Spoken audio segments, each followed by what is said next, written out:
안녕하세요. 저는 얼마 전 안타까운 사건을 맞이하게 된 여자입니다.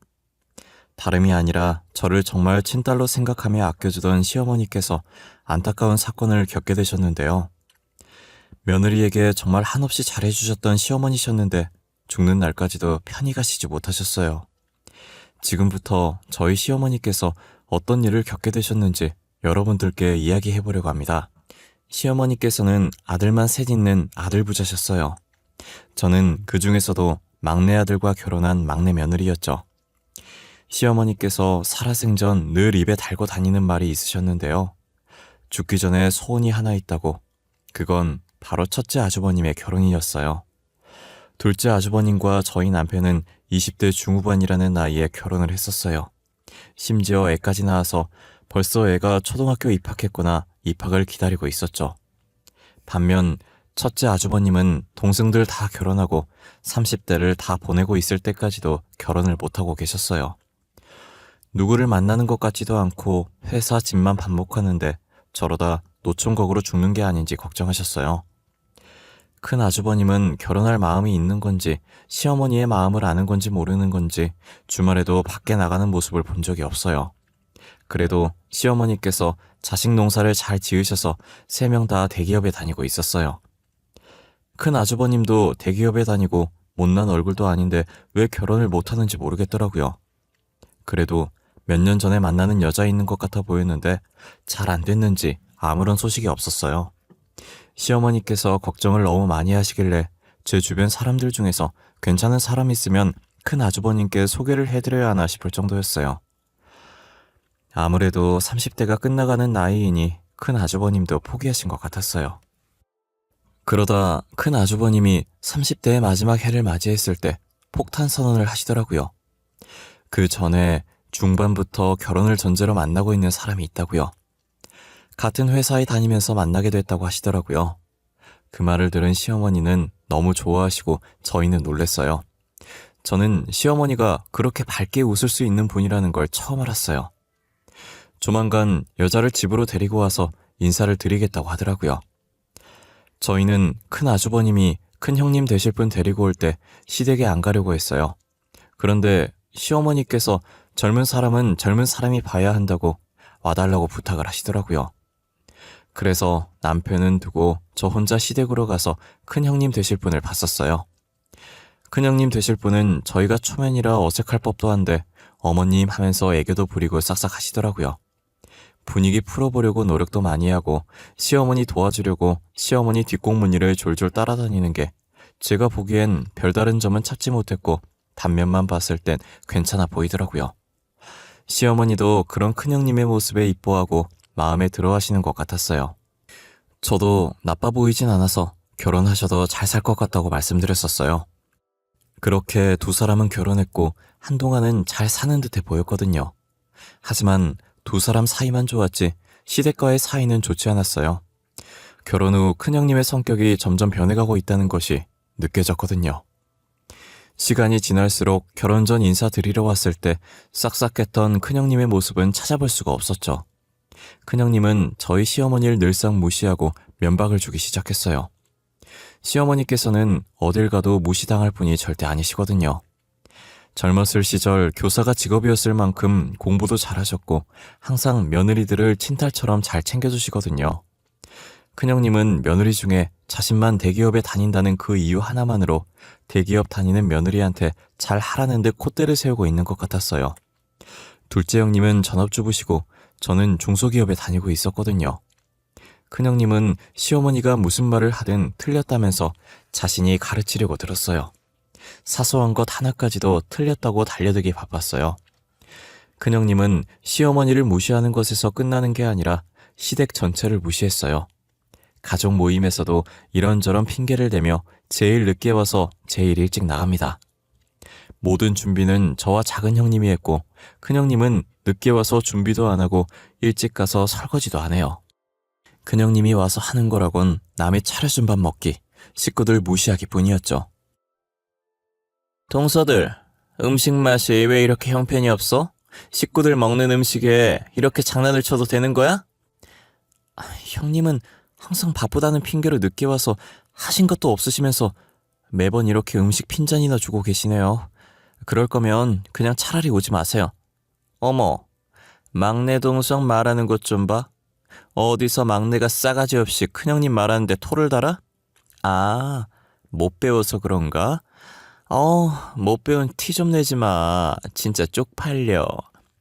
형님은 다른 교육은 많이 배우신 것 같은데 예절 교육은 안 배우셨나 봐요.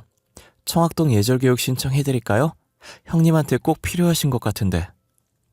순하디 순한 시댁 식구들 중에 큰형님께 유일하게 이빠른 소리하는 건 저뿐이었어요. 괜히 큰형님한테 말 걸었다간 나이 더 많은 아주버님이나 작은 형님이 좋은 소리 못 들을 거라는 걸 알기 때문에 일부러 말을 잘 걸지 않아요. 솔직히 어린 사람한테 훈계질 당하면 얼마나 기분이 나쁘겠어요. 하지만 저는 어차피 나이도 어리고 서열도 낮으니 막말해도 그러려니 하거든요. 오히려 제 이빠른 소리로 화가 나는 건 큰형님이시죠. 그래서 저는 큰형님이 시비 거시면 똑같이 하고 싶은 말 다 하고 살았어요.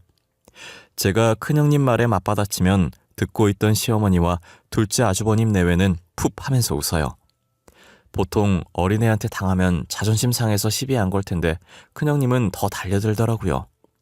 또 제 성격이 누군가 저를 밟으면 밟은 대로 가만히 밟히고 있는 성격이 아니거든요. 그런 제 성격을 큰형님께서 제대로 건드는 사건이 있었어요. 어머님이 욕실 청소를 하시다가 미끄러지는 바람에 꼬리뼈를 살짝 다쳐서 병원에 입원한 적이 있었어요. 작은 아주버님은 중요한 미팅 때문에 늦게 오셨고 저희 남편은 지방 출장 가서 당일에 병원에 못 왔어요. 작은 형님은 주부라 소식 듣자마자 병원에 가 계셨고 저는 일 마치는 대로 바로 갔었어요. 큰형님과 큰아주버님은 뭐가 그리 바쁜지 병원비랍시고 꼴랑 20만 원 보내고 안 왔더라고요. 제가 또 한 소리 하려는데 시어머니께서는 괜찮다고 차라리 얼굴 안 보는 게 더 낫다고 말리시는 거예요. 다행히 그 다음 날이 주말이라서 저랑 작은 형님이 번갈아 가면서 시어머니 병간호를 했어요. 그런데 웬일로 일요일 저녁에 큰형님이 친히 병원까지 행차를 하셨더라고요. 그러더니 누워있는 시어머니께 대뜸 한다는 말이 어처구니가 없었어요. 어머님, 그렇게 굳이 뭐하러 화장실 청소하겠다고 설쳐요, 설치길. 나이를 그 정도로 드셨으면 가만히 있는 게 상책이에요, 어머님. 하나 때문에 가족들 다 하고 이게 뭐예요? 야, 말이면 단 줄 알아? 아픈 사람 앞에서 뭐? 설쳐? 얘 진짜 정신이 제대로 나갔네? 당장 어머님한테 사과 안 해? 너 평소에 무식하다는 말을 입에 달고 다니는데 진짜 무식한 건 너야. 너 방금 뭐라 그랬어? 야? 너? 정신은 네가 나간 거 아니니? 어디 하늘 같은 형님한테 고작 막내 나부랑이가 야, 너 거리고 있어. 형님? 형님 같아야 나도 형님 대접을 해주지. 그따위로 행동하면서 형님 대접은 받고 싶니? 넌 양심도 없어? 대접받고 싶으면 대접받을 만한 행동을 해. 하여튼 요즘 애들은 싸가지들이 없어. 시어머니는 본인 분수도 모르고 설치고 막내라는 애는 이렇게 대바라졌어요, 원. 저는 큰형님이라는 작자의 머리털을 다 뽑아주고 싶은 심정이었으나 작은 형님이 제 앞을 막아섰어요. 큰형님은 말리는 작은 형님과 발악하는 저를 팔짱 낀 자세로 쳐다보더니 그러고 있는 꼴이 한심하고 우스워 보인다며 비웃는 거예요. 그러더니 시어머니께 돈 보낸 거 확인했냐고 큰아주버님이 하도 보고 오라고 해서 억지로 온 거라면서 괜찮아 보이는 것 같으니 가보겠다면서 끝까지 염장을 지르더라고요. 불러 세워서 한 소리 더 하려다가 작은 형님이 제게 눈짓하고 고개를 좌우로 흔드시길래 참았어요. 큰형님이 가고 시어머니께서도 큰형님이 더 있어봤자 스트레스만 받고 도움 안 된다고 그냥 가서 이 자리에 없는 편이 마음 편하다고 하더라고요. 그 뒤로는 큰형님도 큰아주버님도 시어머니의 병실에 머리카락 하나 보이지 않으셨어요.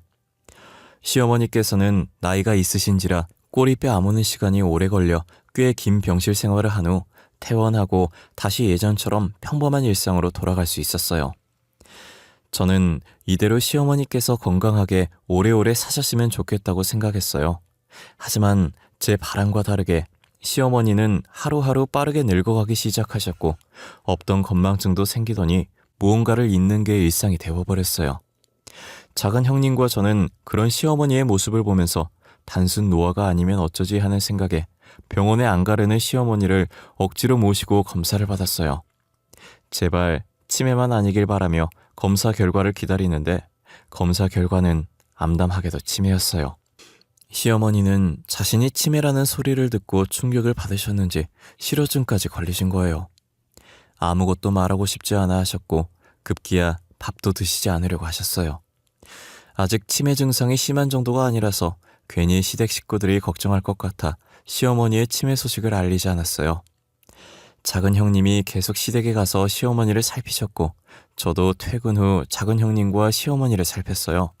그러다 시어머니의 증세가 점점 심해지고 더 이상 가족에게 숨기기가 힘들어지더라고요. 이러다가 무슨 일이 생길 것만 같아서 요양원이라도 모시고 보살피는 게 나을 것 같은 거예요. 그래서 작은 형님과 저는 가족들에게 시어머니의 치매 소식을 알리기로 했어요. 여보, 작은 아주버님, 놀라지 말고 들어주세요. 지금 어머님 상태가 좋지 않아요. 요즘 들어 깜빡하는 증세가 심해지는 것 같아서 검사를 받았더니 치매라고 하시더라고요. 뭐? 치매라고? 우리 어머니가 치매에 걸렸다는 말이야? 그럼 우리 못 알아보는 거야? 상태가 얼마나 안 좋은 건데 우리한테 자세히 좀 말해봐봐. 아직은 우리를 알아보시긴 하시는데 저번에 물 올려놓고 깜빡하고 장 보러 가셔서 시댁 홀라당 태워먹을 뻔했어. 게다가 어머님이 집 비밀번호 생각 안 나셔서 집 앞에서 울고 계셨고. 어머님 언제부터 그랬어? 당신 요즘 계속 어머니 집 가더니 그 이유 때문이었던 거야? 그럼 꽤 오래됐단 말인데 왜 우리한테 말 안 했어? 우리한테 말했어야지. 그땐 작은 형님이랑 내가 보살피면 될 정도로 증상이 심하지 않았었고 괜히 당신이랑 작은 아주버님이 일 때문에 스트레스 받으시는데 어머니까지 걱정하실까봐 그랬지. 남편은 시어머니께서 치매에 걸렸다는 제 말을 듣고 흥분을 해서 눈을 크게 뜨더니 왜 어머니 일을 자식인 본인에게 말하지 않았냐며 제게 마구 쏟아내기 시작하더라고요. 작은 아주버님은 남편 뒤에서 불만 가득한 표정으로 저와 남편을 보고 계시는 거예요. 저는 작은 아주버님께서도 아들이시니 남편처럼 저희가 말하지 않은 게 화나서 그런 표정으로 저를 바라보고 계신 줄 알았어요. 남편의 말을 끝나자마자 작은 아주버님께서 입을 떼시는데 남편한테 의외의 말을 하시더라고요. 막내야, 그만해. 재수씨도 그동안 어머니 모신다고 얼마나 힘들었겠냐. 시어머니 모시는 게 여간 힘든 일이 아닌데 고생했다고 해도 모자랄 판에 화를 내서 되겠니? 여보, 미안해. 형 말처럼 그동안 우리 어머니 모신다고 힘들었을 텐데 어머니 아프시다고 하니까 나도 모르게 흥분해서 형수님께도 감사하고 죄송합니다. 아니에요. 막내나 저나 며느리로서 당연히 할 일 한 것뿐인데요. 그나저나 어머님 상태가 점점 안 좋아지셔서 큰일이에요. 어떡하면 좋죠? 제가 재수씨 이야기할 때 잠시 생각을 해봤는데 어머니를 요양원에 모시는 게 어떨까 싶어요. 재수씨도 일하고 저희 집사람은 주부긴 하지만 저희 아이들을 보살펴야 해서 하루 종일 어머니 댁에 가 있을 수가 없어요. 사실 저희도 요양원 생각했었거든요. 하지만 저희가 먼저 이야기를 꺼내는 건 친정엄마 아니라서 요양원에 모시려고 한다고 생각하실까봐 차마 얘기를 못 꺼냈어요. 아무래도 며느리가 먼저 이런 얘기 꺼내기엔 조심스럽긴 하죠. 그래서 제가 먼저 말씀드리는 거예요. 솔직히 요즘 현대인들이 얼마나 바빠요. 일하랴 육아하랴 요양원도 잘 되어 있으니 괜찮을 겁니다. 그건 형 말이 맞아. 요즘 요양원 되게 잘 되어 있더라. 그래도 불안하다 싶으면 우리가 퇴근하고 어머니 찾아가서 조금이라도 말벗 대어드리면 괜찮지 않을까? 저는 작은 아주버님께서 먼저 시어머니를 요양원에 모시자는 얘기를 하실지 몰랐어요. 아무래도 며느리가 먼저 시어머니를 요양원에 보내는 게 어떻겠냐고 시댁 식구들에게 얘기를 하면 역시 친딸이 아니라서 시어머니 요양원에 보내려고 한다고 생각할 것 같아서 선뜻 말하지 못했거든요. 작은 아주버님은 저희가 그런 사람이 아니라는 것을 충분히 잘 아시고 그동안 저희에게 수고했다며 그 정도면 충분하다고 시어머니를 요양원에 모시자고 하시더라고요. 작은 형님과 저는 시어머니께서 편하게 지낼 수 있는 요양원을 열심히 알아봤어요. 아무래도 친어머니 같은 분이시라 최대한 친절하신 분들이 계신 요양원에 모시고 싶었거든요. 그렇게 2주 정도 요양원을 알아본 후 저희가 심사숙고해 선택한 요양원에 시어머니를 모셨어요. 병실에 누워있는 시어머니를 보는데 작은 형님과 저는 괜히 죄송해서 눈물이 나려고 하는 거예요. 저희가 죄송한 표정으로 서 있자 시어머니는 남의 집 자식들인 며느리를 힘들게 할까봐 걱정이었는데 요양원에 와서 다행이라고 이제야 편하게 지낼 수 있겠다고 말씀하시더라고요. 자신은 진짜 마음 편하니까 미안해 하지 말라고 앞으로 안 올 거 아니지 않냐면서 웃는 모습이 보기 좋으니 웃으라고 하시는 거예요. 그 말에 형님도 저도 시어머니께 자주 오겠다고 웃어 보였어요. 작은 형님네라 저희 부부는 이 소식을 큰형님네에 알려야 하나 말아야 하나 엄청 고민을 했어요. 어차피 알려도 시어머니 보러 오지 않을 것 같았고 보러 온다고 해도 사람 속만 뒤집어 놓을 것 같았어요. 하지만 작은 아주머님께서 그래도 제일 맞은데 그러는 거 아니라면서 자신이 연락해놓겠다고 하더라고요. 저희는 솔직히 큰형님네가 시어머니를 보러 올 거라는 기대도 하지 않았어요. 하지만 저희 예상과 다르게 개과천선을 하신 건지 큰형님과 큰아주버님이 요양원으로 찾아온 거예요. 제가 퇴근하고 시어머니 병실에 도착한 지 5분 정도 지나고 큰형님네가 울상으로 들어오더라고요. 또 어떤 말로 사람 속을 뒤집으려고 왔나 싶어서 팔짱 끼고 그들을 쳐다봤는데 그들은 울 듯 말 듯한 표정으로 시어머니에게 다가가 시어머니의 두 손을 꼭 잡았어요. 갑작스러운 일에 시어머니께서는 놀란 눈으로 저와 작은 형님을 번갈아 쳐다보셨고 저와 작은 형님도 적잖이 놀라서 멍한 표정으로 서로를 쳐다봤어요. 큰형님은 시어머니의 두 손을 잡자마자 눈물을 터뜨리더라고요. 그동안 못되게 죄송했다고 다시는 안 그럴 테니 아프지 말라고 하시면서요. 큰아주버님도 그간 찾아오지도 않고 무심해서 죄송하다고 앞으로 자주 찾아뵙겠다고 못난 아들 용서하시라면서 큰형님 뒤에서 눈물을 훔치시더라고요. 뒤늦게 퇴근하고 온 남편과 작은아주버님도 병실 문을 열자마자 자신들 눈앞에 펼쳐진 광경에 말을 잇지 못하고 슬금슬금 저희 옆에 와서 무슨 일인지 사태 파악을 하기 시작했어요. 어머님, 앞으로 제가 자주 올게요. 매일매일 찾아올게요. 그동안 못되게 굴어서 정말 죄송했어요. 다시는 안 그럴 테니까 아프지 마세요. 네? 엄마, 나도 미안했어. 그러니까 아프지 마. 나 엄마 없으면 못 살아. 그간 바보다는 핑계로 무심했던 거 정말 미안해. 앞으로 자주 올 테니까 못난 아들 용서해줘. 그래. 알겠어. 다 큰 애들이 왜 이렇게 울고 그래? 누가 볼까봐 겁난다. 알겠으니까 누가 보기 전에 빨리 눈물 닦아. 시어머니께서는 난처한 표정으로 큰형님과 큰아주버님을 달래기 바빴고 큰형님과 큰아주버님은 시어머니 곁에서 안 떠나려고 하셨어요. 그래도 큰형님네가 빈말을 한 건 아니었는지 둘째 형님께서 시어머니를 보살피는데 큰형님네가 제가 없을 때도 자주 찾아온다고 하시더라고요. 정말 제대로 마음을 고쳐먹기로 한 모양인 것 같았어요. 하지만 저희 세형제 부부의 극진한 보살핌에도 불구하고 시어머니 상태는 점점 안 좋아지더라고요. 다른 건 다 깜빡하셔도 저희는 끝까지 잊지 않으셨던 분이 이제는 저희조차도 못 알아보실 만큼 상태가 좋지 못했어요. 천천히 상태가 안 좋아진 것도 아니고 갑자기 안 좋아지셔서 왜 그런 건지 영문을 모르겠더라고요. 의사 선생님 말로는 극심한 스트레스를 받아 치매 진행 속도가 빨라진 것으로 보인다고 하는 거예요. 하루 종일 요양원에 계시고 둘째 형님이 잘 보살피셔서 스트레스 받으실 일이 전혀 없으실 텐데 도대체 어디서 스트레스를 받으신 건지 도무지 모르겠더라고요. 저희는 스트레스가 원인이라는 의사 선생님의 말을 받아들일 수가 없었어요. 혹시나 요양원 직원들이 시어머니께 스트레스 주시는 건가라는 생각을 아주 잠깐 했었지만 다들 착하신 분이고 늘 자신의 가족처럼 생각하시는 분들이라 절대 그럴 일은 없었어요. 날이 갈수록 치매 증세는 심해지시고 스트레스의 원인은 알 수가 없으니 답답하더라고요. 스트레스 원인이라도 알면 그걸 해결하고 조금이나마 시어머니를 편하게 해드리고 싶은데 말이에요. 원인이 뭔지 모르니 일단 저희는 시어머니를 이전보다 더 극진히 보살피자는 생각을 했어요.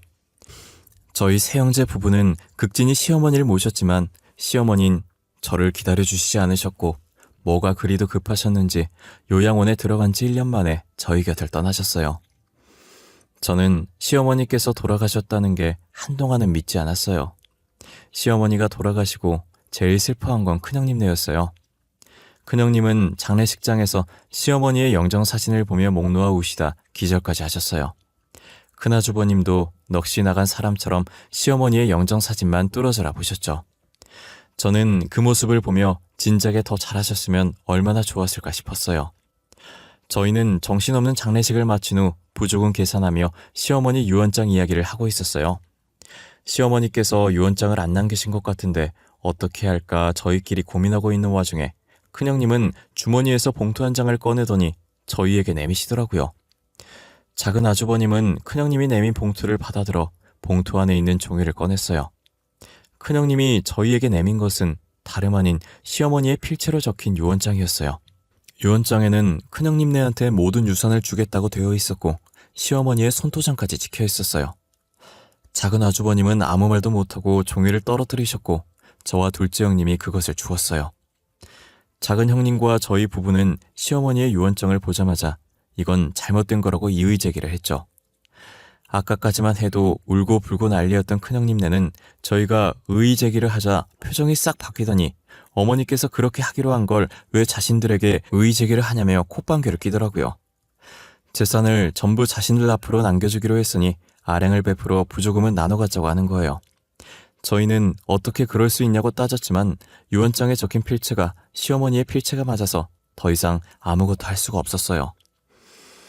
아무것도 해결하지 못한 채 어머님의 유품을 정리하러 제일 먼저 요양원으로 향했어요. 요양원에 가면 여전히 웃는 얼굴로 저희를 반겨줄 것 같은데 이제 요양원에서 저희를 반기는 건 서랍에 들어있는 1년간의 시어머니의 흔적들이더라고요. 서랍에 있던 시어머니의 유품들을 박스에 하나씩 담는데 베개 밑에 노공기 하나가 있더라고요. 왜 노공기가 베개 밑에 들어있었는지 모르겠지만 일단 시어머니께서 쓰시던 베개 밑에 나왔길래 시어머니의 다른 물품들과 함께 노공기를 박스에 담았어요. 그리고 시댁에 가서 병원에서 들고 온 박스를 내려놓고 집안을 눈으로 한번 훑었어요. 시어머니께서 시집 오시고 추억이 많이 담긴 이 집에서 한 번도 이사를 가지 않았다고 하셨었는데 집안을 훑어보며 그 말이 생각나서 이 집이 꼭 시어머니 같다는 생각에 눈물이 났어요. 흐르는 눈물을 닦고 다시 시어머니의 유품을 정리하기 시작했어요.